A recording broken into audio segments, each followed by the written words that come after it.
hats. One brother's in jail, I'm in full drag, and the other one's in the army. God bless America. Hey everybody, my name is Adrian and I got a lot on my mind. How about you? Let's talk about it. So, I am recording the intro for this video right now because I forgot to do it when my guest was here. My bad. But today's video is going to be about Dragtivism, and I thought who better to have over for this video than one of my good friends and one of my favorite Dragtivists out there, Miss Beatrix Lestrange. So we have her on today to tell us a little bit more about what Dragtivism is and how you could possibly get involved with that as well. So without further ado, here we go. Hey Beatrix, hi, thank you for being here. Hi. So today, Beatrix and I, mainly Beatrix, will be talking about Dragtivism. So let's just dive into it. Can you tell us what Dragtivism is and what it is to you? First of all, I'm upset there are no tacos, but that's okay. Second of all, Dragtivism is essentially using drag as a form of social justice activism. It's something that isn't new, really. The concept isn't new. It's been around for a while. I just like to formalize it a little bit more. So essentially, Dragtivism is not a new concept, but it's something that I've found has been useful for me to be able to have more of an amplified voice in the community. That's it. Thanks for tuning in. I wanted to ask you if there was any like shout outs or inspirations you have for like other Dragtivists that you see doing the work, like people maybe you see their work and you're oh my god, we're being blessed. I always like to say and put to the front of a lot of the stuff that I do, the work of people like Marsha P. Johnson, Sidoriva, who were really, you know, at the time pretty much starting what we know now as the gay liberation movement. And so I try to make sure that I center, or that I basically thank those amazing women, men, drag queens, and trans women of color who basically led the way, right? And so, and then from that, I kind of think about all the stuff that, you know, other queens have done recently. I don't know, did you ever see that CDC commercial for like the anti-smoking campaign? With like Shangela and Trixie.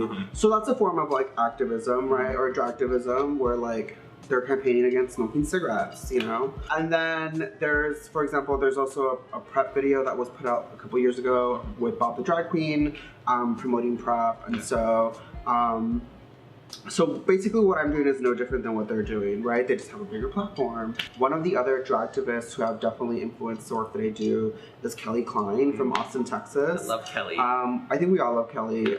She has been someone who, from when I began doing drag as a baby queen in Austin, Texas, like she always had a message, and her message was for people to get tested and for them to know their status, and she was pretty vocal about it. Not only when she was hosting her shows at Oil Can Harry's, but also during, like, on Facebook, going live, making videos, even sometimes whenever the RuPaul Drag Race girls were in Austin, having them also kind of, you know, have a message with her. And it's one of those things where that kind of stayed with me, and so when I started, you know, being asked to do events or do work with nonprofits locally, I was like, sure, why not? You know, because I already had in my head, like, I had been seeing the work of queens like Kelly Klein, and so it was a very easy transition for me. I initially started working, doing events with Texas Freedom Network locally. Then I started helping Planned Parenthood Texas Votes, Pride Home, Aquí Estamos, and then Valley AIDS Council, and so then it kind of just became this movement where I became the queen who like had a message, right? At the time, like, I didn't really think about this really turning into anything serious. It was just like something that I was like, you know, this is what I'm gonna do because this is what I can do, and that was it, you know? And now it's kind of led me to like this path where, like, you know, I've been able to not only do a lot more work with myself, but do stuff like Drag Out HIV. Yeah, I'm a really big fan of a lot of the work that you do, both in and out of drag, but I think it's really cool how you use this platform, and specifically one of the bigger projects that you've done most recently, Drag Out HIV, was a super, super cool way to invite people to participate in Dragtivism. So could you explain a little bit to people that maybe haven't heard about the program yet, what it is and what y'all do? Yes, so Drag Out HIV is essentially this program that I created with Valley AIDS Council. It was funded in part by the University of Texas. And so basically Drag Out HIV is a way for us to kind of train, and when I say us, I mean myself and Valley AIDS Council could train up to 12 other drag queens to do the work that I do. For Drag Out HIV, essentially we trained each queen in a variety of subjects, anything from social justice to what is reproductive justice to HIV. Some of the stuff that we trained the queens on was on how to have conversations with people, or how to have that message and say it, and how to articulate it in a way that works for you. So anything from using your platform when you're hosting a show at a club to, you know, how to make a post on social media, whether it's making a video. And it was really exciting because a lot of the times people who were just kind of seeing me do just kind of work with drag, like, and not really understand what it was about. And so this kind of gave people in the community a chance to see the work that I do. We created this calendar that kind of helped the queens promote the message of prevention, getting tested, knowing your status, and getting on PrEP. And so, and hopefully the community liked what we did. And if you want a calendar signed by Beatrix, I accept Venmo and PayPal. For $75, you can get one. The idea is like drag in itself. I mean, now it's a little bit more mainstream, right? But for some people, this can be very like shocking or like unexpected and like very surprising. And some people are still maybe not too into drag, so it's very different. Mm-hmm. And so to kind of put that with something like activism, it kind of helps people not only get to know like our community, and that, you know, drag culture isn't just something that happens at bars, right? That drag can exist outside of bars and clubs and, you know, the nightlife, and there's nothing wrong with that. That's where I started. Drag has definitely given me a lot of opportunities to help continue to have conversations with people about the work that I do in HIV prevention and reproductive justice.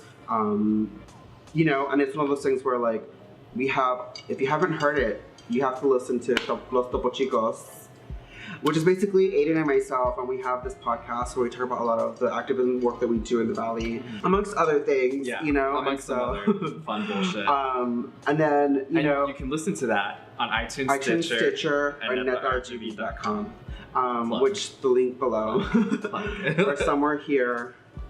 Let's wait for them to click on it. You can pause this video. Yeah. I recommend episode 4 is a really good one. Franzo, we love you. Episode 3 was also really good. Was also really good. We'll pause. Mm-hmm. We'll wait.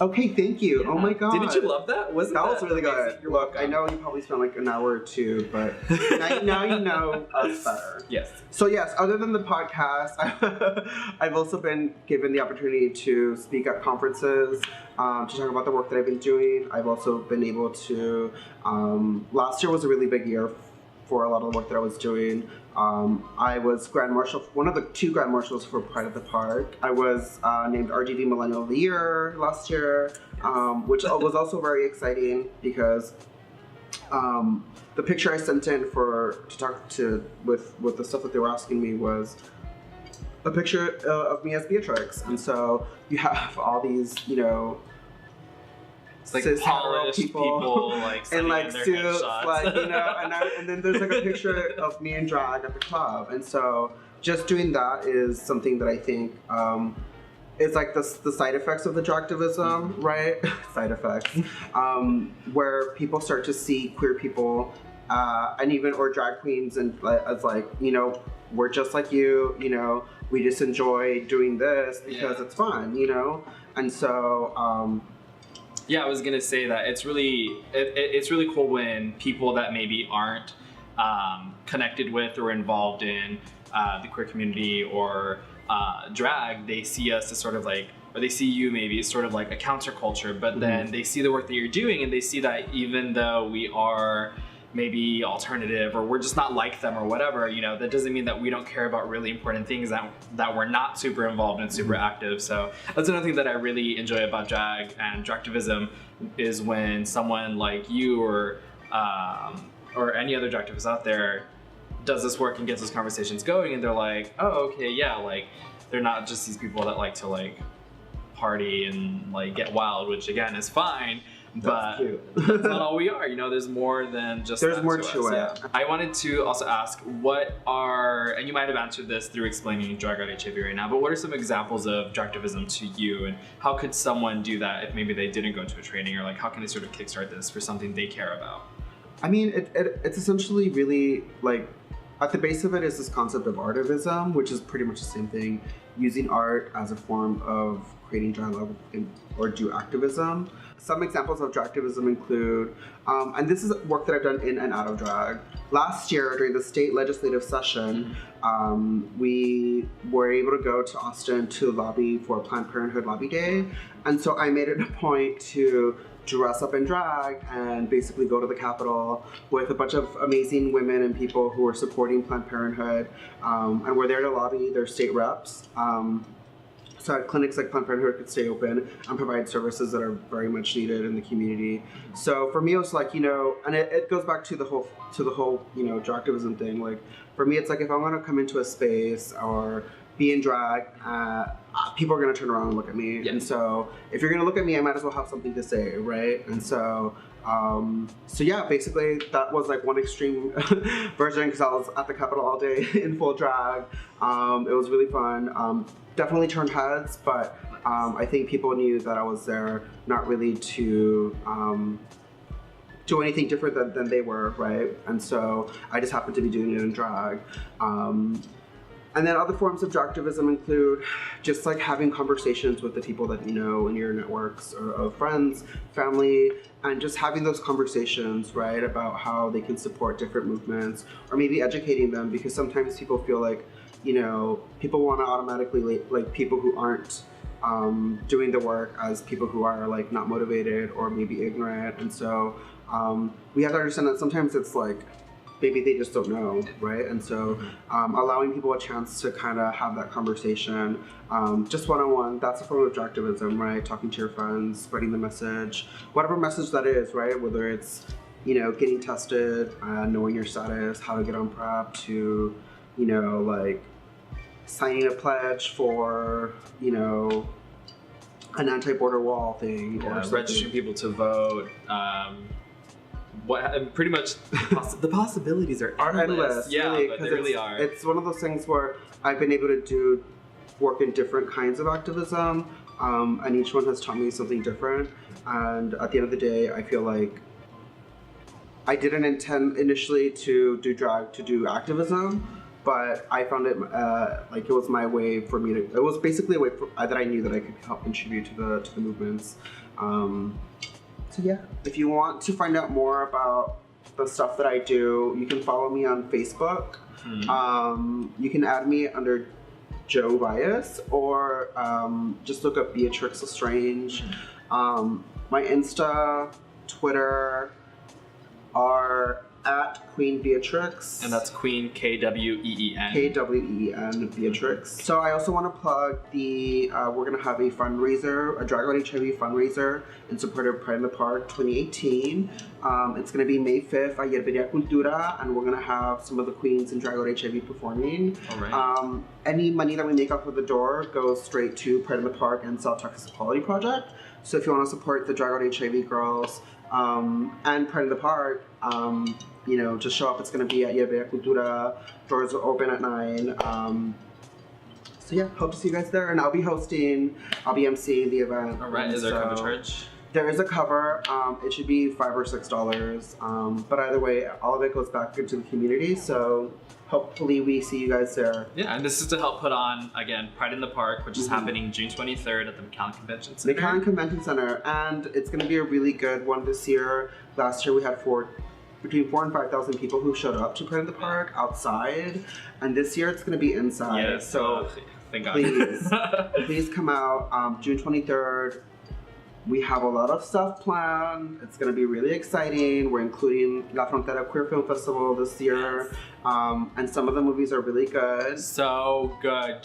So Beatrix showed me one of the movies before we started recording, and I was like in tears like it was 10 minutes it's ago. So good. And so good, yeah. And there's a lot of stuff that people have turned in that's also really exciting. But otherwise, check out my podcast.